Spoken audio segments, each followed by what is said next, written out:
चाणक्य कहते हैं, मूर्ख शिष्य को उपदेश देने, दुष्ट और व्यभिचारिणी स्त्री का भरण पोषण करने तथा दुखी व्यक्ति के साथ व्यवहार रखने से बुद्धिमान व्यक्ति को भी कष्ट उठाना पड़ता है। तो इसका मतलब आप समझ जाओ यार, आप बुद्धिमान हो तो मूर्ख शिष्य को अगर आप उपदेश दे रहे हो तो वो भी बेकार जाएगा। और अगर दुष्ट और व्यभिचारिणी स्त्री, व्यभिचारिणी का मतलब क्या हो गया, जो ढेर सारे पुरुषों के साथ संबंध बनाए हुए है, मतलब अनेक पुरुषों के साथ संबंध बनाए हुए है, अगर उसको आप शरण में देते हो, अगर उसका मतलब खाना पीना खिला कर रखते हो तभी आप प्रॉब्लम में जाओगे।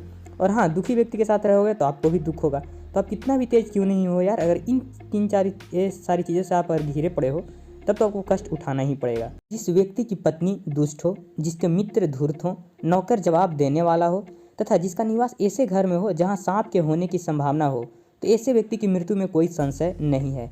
मतलब क्या हो गया, अगर आपकी पत्नी दुष्ट है तो आपको दिक्कत होगा, क्योंकि वो मे भी आपको जहर दे दे या फिर दिक्कत हो सकता है। अगर आपके मित्र धूर्त हैं तो वो धोखा देंगे ही। नौकर जवाब देने वाला है तो आपके घर का सारी बात जानता है, वो कल जाकर खोलेगा ही। और अगर बात करें सांप अगर घर में है तो भी आपको मरने की संभावना है। तो अगर ये सारी तीन चार चीज़ें जो है अगर आपके आसपास घूम रही है तब आप समझो कि आपको मृत्यु में ज़्यादा देर नहीं है। तो आप अपने दोस्त ये सब सारी चीज़ों को ध्यान से यार, मतलब चुनने से पहले आप मतलब एक बार सोच लेना सही से। जैसे नौकर हो तो आप ध्यान देना, अगर नौकर भी है तो उसको सारी अपने घर का सारा चीज़ नहीं बता दो भाई। यहाँ तक कि दोस्त को भी सारा चीज़ आपको नहीं बताना चाहिए, क्योंकि मे भी वो कल जाकर आपका दुश्मन हो जाए दोस्त ही। चाणक्य कहते हैं, किसी कष्ट अथवा आपत्ति काल से बचाव हेतु धन की रक्षा करनी चाहिए और धन खर्च करके भी स्त्रियों की रक्षा करनी चाहिए, लेकिन स्त्रियों और धन से भी ज़्यादा जरूरी है कि व्यक्ति अपनी रक्षा करे।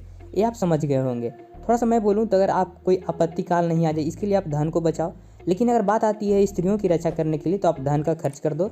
और अगर बात आती है अपनी रक्षा करने के लिए तो आप धन और स्त्री दोनों को आप मतलब दोनों को कुर्बान कर दो, क्योंकि उससे ज़्यादा ज़रूरी है आप अपनी रक्षा करें।